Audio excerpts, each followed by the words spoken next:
Welcome to the show. I'm Trey Scott. I'm Chance Scott. And here we are at the PiratePulse podcast. We're ready to hit y'all up with some exciting news all around. You know, we got some baseball news, football news, got a lot of recruiting stuff, a lot of transfers coming in. Pirates have really been very busy this summer on a roll.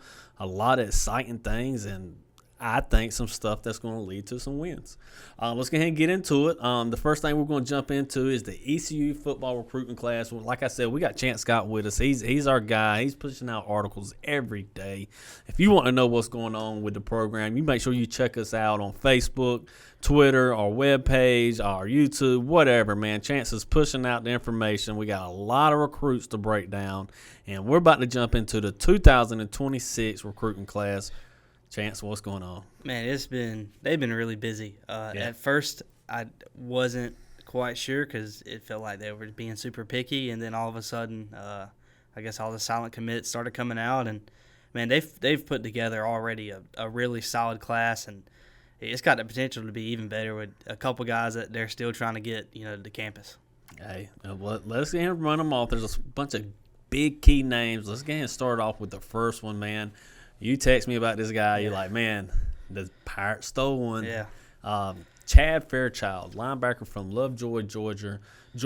Talk about him.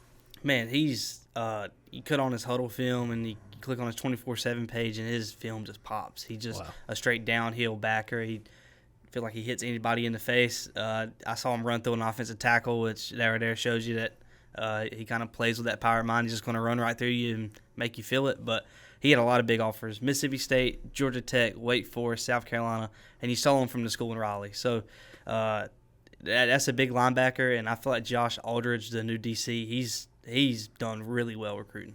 Good deal. Moving on to the second guy, DJ McLendon, DB, safety, nickel corner, another Georgia kid. The pipeline in Georgia must be strong.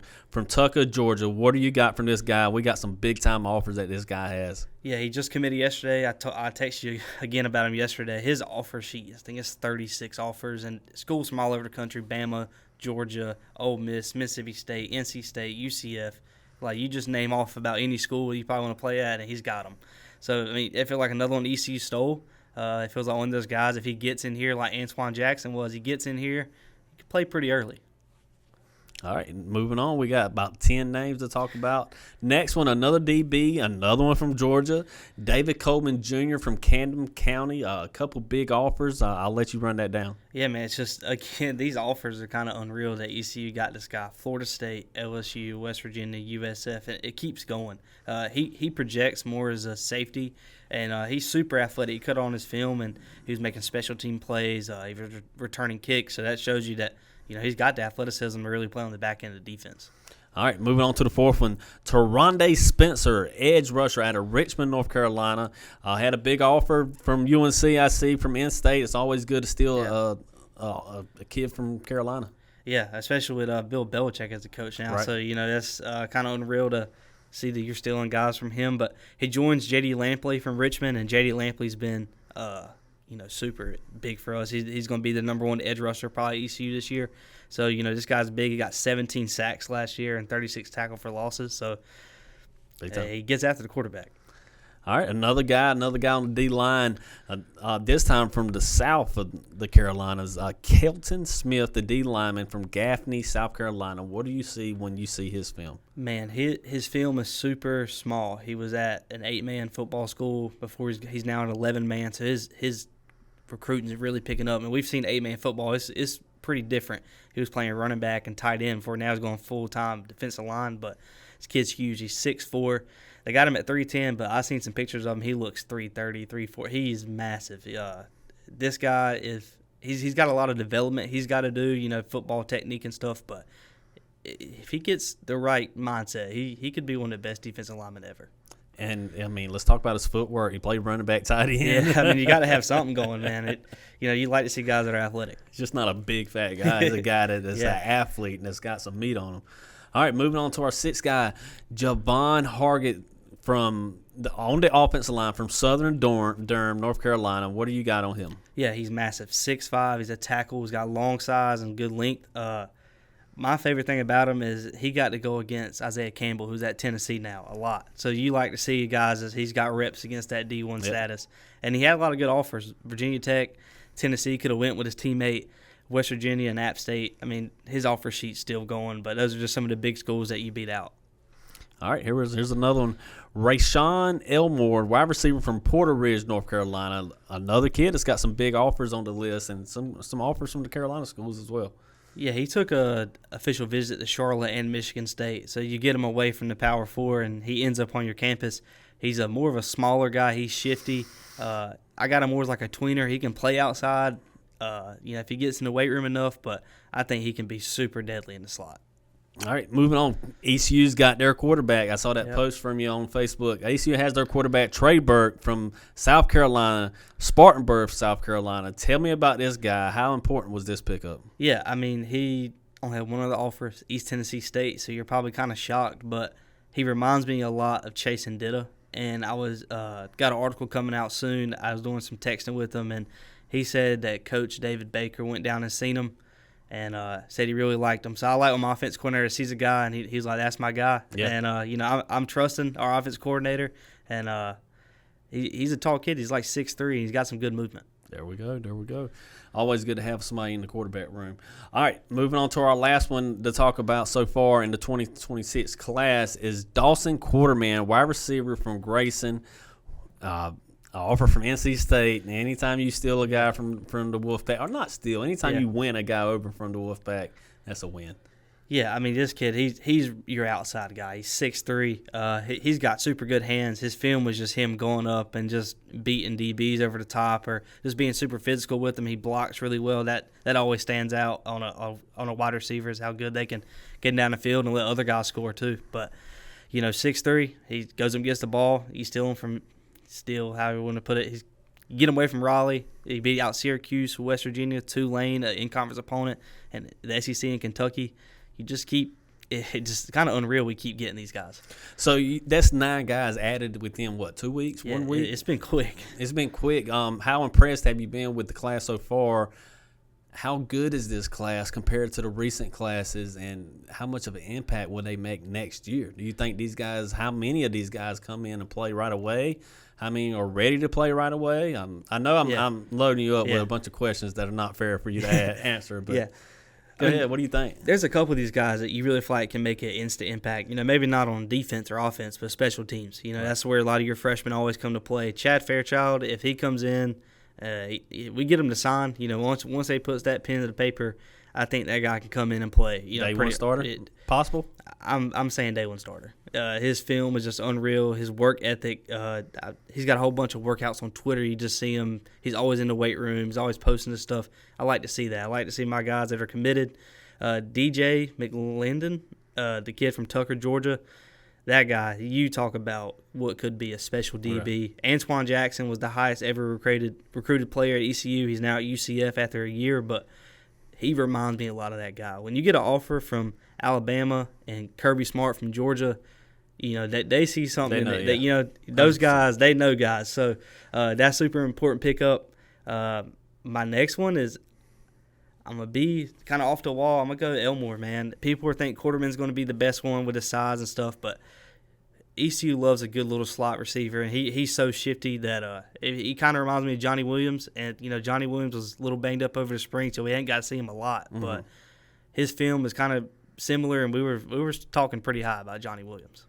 One of my favorites is definitely Hargett. You saw anytime you get a guy, and that's a guy that's on the offensive line that plays in a top-tier league, that plays in a high school team that is not small. Yeah. You're playing with the big dogs already. Like you said, has been running against Campbell and all the other people in the Piedmont region, and getting a guy that was offensive lineman of the year in his league that's got offers from VTech, Tennessee, West Virginia, 6'5", got the size, got the strength. That man, whether you want to run the ball or pass the ball, you need those guys. Yeah, you can never have too many 6'5" tackles. The good Lord don't make that many of those guys.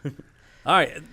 Next, we had a couple more segments. Before we leave this 2026 class, I got a bone to pick with ECU. This past week, Kinston High receiver Tyreek Copper committed to North Carolina State. I understand this is an ECU podcast. We cover ECU, but I don't understand how ECU did not recruit this guy. I'm not saying they didn't recruit him at all, but this kid is 20. For the people that don't know, Kinston High is 20 minutes from Greenville. His dad was Tyreek Copper, played 9 years in the NFL, also is from Eastern North Carolina, Washington. And Tyreek is a 6'2", 190 receiver that averaged 18 yards per catch last year. He was third in receiving in the state all classifications. He is the top receiver returning in the state by stats. Yep. He's got the size. He's got a 4.0 GPA, might even be higher. We know him because we covered in the high school area. He's got a great character, great work ethic. He checks the box. ECU does not offer. I understand you go after who you want. Yeah. You go after who you think fits the system. But I can't wrap my head around this one. I believe they dropped the ball. And the reason I say it is you got the pipeline. You know, one part of recruiting is convincing kids to get there. Man, your dad played there. Yeah. And your dad played there. And that, don't get me wrong, that's not an automatic pass, but from ECU side, it's an advantage to recruit. And, man, this dude's good. Yeah, it's an advantage to keep him there, too. You know, with the portal now, you need every advantage you can get. And, you know, he's the best kid on the field every week. You know, we got to see him a lot in the playoffs. I think my biggest thing that stood out for him was his leadership. Yep. He got hurt, you know, blindside hit, and you're talking about the biggest game of his young career already. And he goes back out there after a couple plays, and he's getting double-teamed, and he's putting up almost 200 yards. You remember that game. Yep. It was a 2-hour ride. But, man, that one kind of – it sucks that he not only isn't at ECU, but he ends up in Raleigh. And I feel like that one could come back to haunt you. Yeah, man. I just want to see this side of the state get recruited a little bit more. You got Chris Bismap from Havelock, who's a big, strong D-tackle kid, got away, went to JMU. You can't let these kids get out of your backyard. You're already fighting against NIL. You're fighting against in-state schools. North Carolina has so many colleges, so many football teams. You're fighting against so much stuff. You're not a big school. You don't got a lot of money. You have to use your resources. Man, there should have been a guy at ECU there should have been a guy at Kinston High at least once or twice a week. It's 15 minutes up the road. Yeah, I mean, it's not like he's just one of those guys just getting it because his dad played there. You argue like he deserves. You know, NC State seen him, got to work out, got to offer. So if the ACC wants him, God forbid, ECU should want him. Hey, man, just throw an offer out there and see. Mean, and don't get me wrong, I want to get back to what you just said. Yeah. Look, chat, I want to use my different terminology. Listen, chat, this has nothing to do with he deserves it because his dad played there. It has nothing to do with that. No. It has nothing to do with that. It has everything to do with this kid is 10 minutes down the road, and this kid is one of the best receivers in the state. He checks every single box. And ECU doesn't go. And I compare it to Dontrez Styles. Yeah. Dontrez Styles was no doubt 6'5", 6'6", the man coming out of Kinston High School that produces basketball players, never got an offer from ECU. Yeah. Like, why in the world are we letting these kids get out of your backyard? Yeah, there's another one, Marcus Monroe, Kevin Monroe's son. He played cornerback at ECU. He's also a 3-star tight end, and he's going on an official visit to Cincinnati. He was in the Big 12. And I don't know if maybe they want a more blocking tight end or what, but that's just, I feel like another athletic kid you're letting get away from you. That's a great one to bring up. We haven't talked about him much. He's definitely an athletic kid. He's more on the receiver side. Yeah. He's definitely a tight end. Yeah. But this is what you want in that spread offense. This is a guy that played under, Kevin Monroe was great for ECU. He was in the glory days when they were really, really, really good. He had a couple offers in the NFL. He had a couple tryouts in the NFL. He has the pedigree. His son has been playing well. I don't know. Yeah. I don't get it. What's going on, Pirates? Chat. What do y'all think? We'll let y'all answer in the comments. But let's move on. Not too much on them. All right, we got a preview. We've been doing previews up and down the football schedule throughout the weeks. We're jumping to Week 11, UTSA. It's on the road. How do you see this game shaping out for the football team this season? We've been talking about 2026 a lot. This season. Yeah, last year they had to come to our place, and ECU was the most physical game I had seen at ECU in a while. Just everywhere was just hats to the ball, and you were like, where has this team been? Like, why is this not a weekly thing? And it's about to the point where ECU turned around and had a really good season. But the Alamo Dome's a tough place to play. It's small, it's compact, the fans are right on top of you, and it gets loud because it's indoors. They went 6-0 at home last year for a reason. Last time ECU played there, they got their tails handed to them. So I think, Blake Harrell and that whole staff has got a lot of work to do when they get there because they're returning. UTSA's returning their starting quarterback, Old McCowan. He was really good, returning both of their 1 and 2 running backs. That's already the biggest pieces. And they got some really good explosive offense from the transfer portal. Their defense is coming back. They were kind of up and down, but you bring all those guys back, they got to get better, right? So it's a tough game. I don't know how it shapes out for ECU. It's probably one of the toughest road games outside of the NC State game that ECU has. It's going to be a big test for the Pirates. And we've seen it in the defensive breakdown that you've had for the Pirates this past week of how the Pirates have struggled defensively on the road. So this is what we're talking about. Late in the season, you need your defense to go on the road and be big. It's going to be a test. It's going to be a test for sure. All right, moving on. All right, a couple articles we've been writing the last couple of weeks is your top fives. Let's go ahead and jump into our top 5 ECU running backs all time. Chance, you run through the list. This is your top 5. Yeah. Chance's top 5 ECU running backs. Yeah, before I get in this list, one name's going to stand out a little bit lower because I seen you share it and talk about it. But there's a reason I got him down there. But number 1 is JuniorSmith. Man, just when you're the all-time rushing leader in the 1990 eras to how it is now, that's super impressive. I mean, he put up almost 4K yards as a Pirate. You don't see that many yards anymore. It's probably a record that probably won't be broken with how the college athletics is going. So, I mean, he was really good. He put up a lot of wins, had a lot of touchdowns. He's just one of those guys that it feels like he's just on a different totem pole than everybody else on this list. Okay, for number 2, I got Charles Crumpler Sr. He rushed for almost 3K yards in 3 years. That's number 6 in ECU school history. He had 36 career rushing touchdowns, which is an unreal number. That's one of the highest totals ever by ECU. His son got away from ECU. We're going back to that kind of situation. He's at Rutgers. But, man, just another guy that, you're talking about legacy guys in the purple and gold. He's one of them. Number 3, probably the most athletic player of all time to ever go through Greenville, Mr. CJ 2K. I got him at 3, man, just what he did at ECU, he's known for more what he did in the NFL. He was really good at ECU. He put up some crazy highlights. He rushed for 1,400 yards in 2007, which was his best year, 17 touchdowns, while he had 600 receiving yards and 3 touchdowns in the air. Just that guy, you don't see that kind of specimen anymore. Not at the G5 level. He went to the NFL, had 2K yards for a reason. That boy can run all over the field. Number 4, Leonard Henry. He got 3,089 rushing yards, number 2 all time whenever he graduated, and he's still top 3 in ECU history. Just one of those guys, man. You don't see these numbers anymore, and you kind of hate to see that. These numbers probably won't be broken. The guy right behind him, he just got past him, Rajay Harris, 3,092 rushing yards. You talking about what might be the last of a dying era of a guy that stays all 4 years. His freshman year, he was unreal.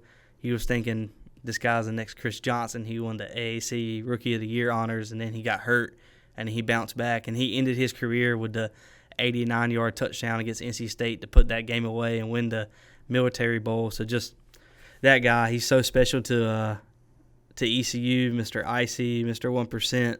He's one of those guys that you definitely going to miss this year. I actually like your starting 5, your top 5. I agree with you on the Chris Johnson. The Chris Johnson is the biggest name on the list, but his name was known from the NFL. The 2,000 yard run, 2,000 yards in the NFL season, glorifies him more than all these guys. But we're talking about at ECU, what you done as a Pirate. We're talking about ECU's top running backs. It's dead on. I like it. I love the Leonard Henry. Love the Harris pick. I ain't gonna pretend to act like I know who Carlson Crumpler is, but that's great research in finding him. JuniorSmith was a stud, man. When I was in middle school, he was an intern at our middle school for a PE teacher. Man, he was a tank. He looked like he ran for 3,700 yards. So yeah, I love this list, man. This is definitely a great top 5 list. All right, moving on. We got Chance's top 5 quarterbacks of ECU. Chance, run me off the top 5 quarterbacks for ECU. Yeah, man. Number 1, I feel like this is probably everybody's probably on the same page with this one. JeffBlake, he done probably the most unreal job as a quarterback as ECU could do. He led them to 11-1 victory, number 9 in the national ranking, and beat NC State in the Peach Bowl for probably the most important bowl win ever for ECU. Yeah. His top season was that same year, 3,000 yards passing, 28 total touchdowns. He finished his career with 5,133 yards, which isn't that high on the total ECU history, but I think what he done as a leader and what he put in the record books for that Peach Bowl, it certifies him as number 1. Number 2, DavidGarrard. Man, this guy, he went on to play for the Jacksonville Jaguars for a while. He was a Pro Bowler for, I think, 1 year. He put up 9,000 yards at ECU, his 3rd all-time, 3-time Conference USA selection. He set 28 school records for passing and total offense, while he was in school. And he held the career completions record whenever he graduated at 666. He posted 4 of the top 10 single-season passing yard totals while he was at ECU. So his freshman and senior year, he was the most dominant guy. Number 3, probably my favorite quarterback of all time. He was kind of felt like the last glory touchdown guy. Shane Carden, the captain. He's got the iconic ECU bicep tattoo. He put up almost 1,200 passing yards, 2nd all-time. His top season was 4,700 yards, 30 total touchdowns in 2014. And that was the year ECU put up 70 in Carolina at home. That guy is super special. From 2012, 2014, it's a 3-year span to almost 12,000 yards. That's a big number. He set the school season single passing record at 4,700 and tallied a school record of 86 career passing touchdowns. Number 4, you talk about the guy right at the very beginning, the transfer portal. He got offered a lot to leave ECU to go to the SEC, and he stayed loyal. He stayed home. HoltonAhlers. I feel like this might be the last 4-year true Pirate grew up in Greenville, went to Conley. His dad's the PA announcer for football. He's everywhere around Greenville. He put up 927 yards. He's almost put up 14K yards as a Pirate. That's number 1 all-time. His top season was 2022. It's when he really broke out, his senior year. 3,700 yards, 28 touchdowns. He was a 5-year starter. He set the all-time passing record with almost 14K yards. The all-time touchdown record, 122, because he had a lot of rushing touchdowns too. And he holds a single-game record for passing yards with 535 yards against Cincinnati when they were a top 10 program at the time. Damn. Yeah, that guy, I'm telling you, man, Holton done it all, I know. Man. Holton done it all. 535, but yeah, he was tossing it. And Marcus Crandall at number 5. I think the 5th spot was really tough for me. There were a lot of guys that I feel like could go there, but then I looked at what he done as a Pirate. 7,198 yards, as 5th all time. His top season was just under 3K yards and 18 touchdowns in 1996.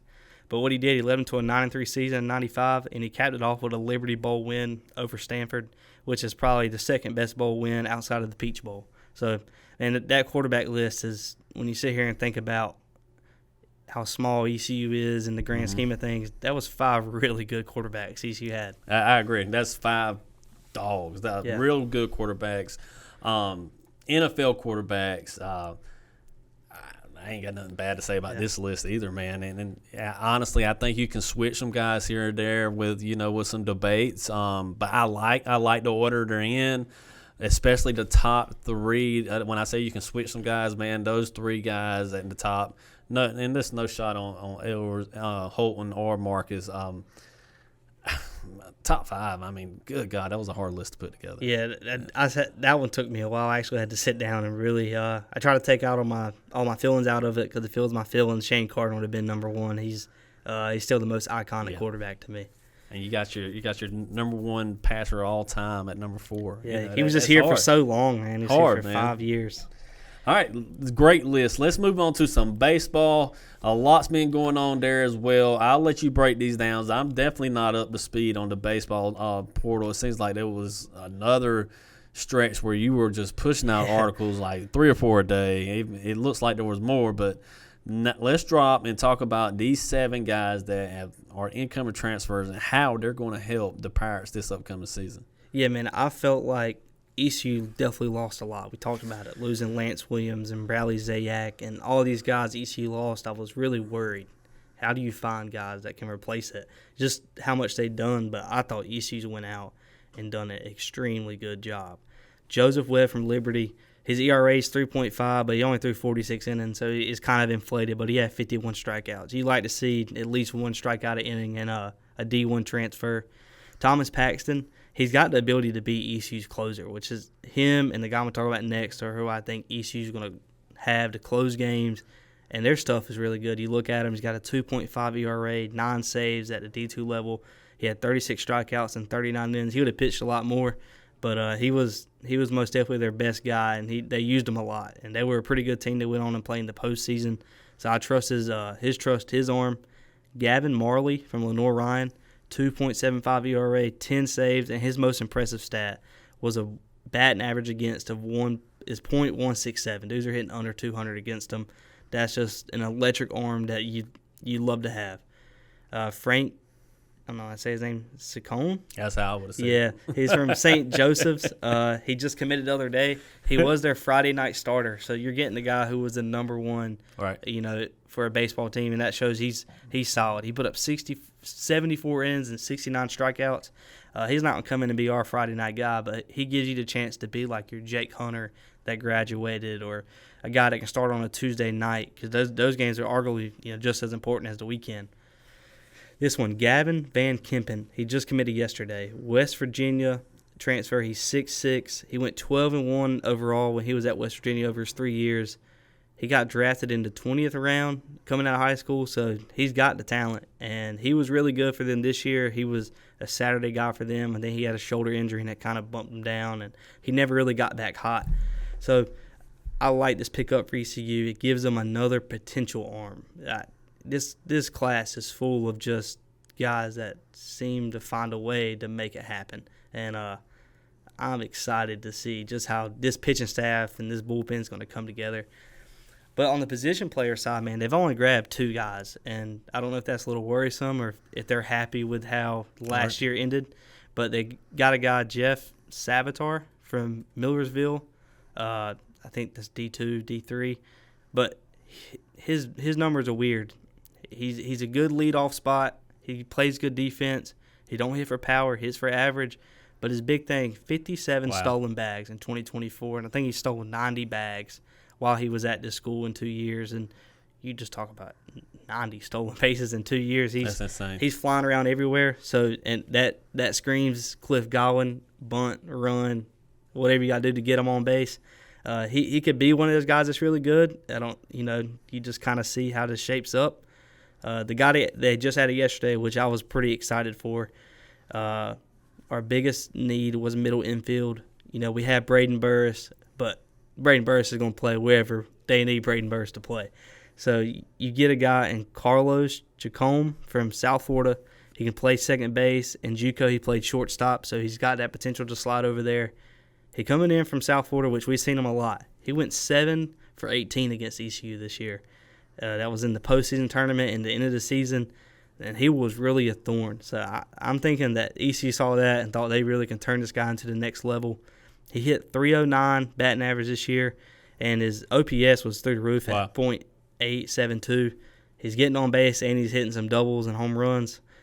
He's one of those guys that if he comes in and keeps doing what he's doing, he's going to be a pretty big bat for ECU. I'm interested to see how that works out. Like you said, you got Braden Burris. Also, you got Boucher's at short. Yeah, still, Boucher right? staying, yep. So you got Boucher, Burris, and now Carlos that add into the mix. And like 100%, Burris can move wherever he wants to go. I would love to see how this plays out in the fall. It's going to be a battle. Competition breeds competition. Iron sharpening iron. This is going to be a good one to watch your eye on right here. All right, that's what we got for the week.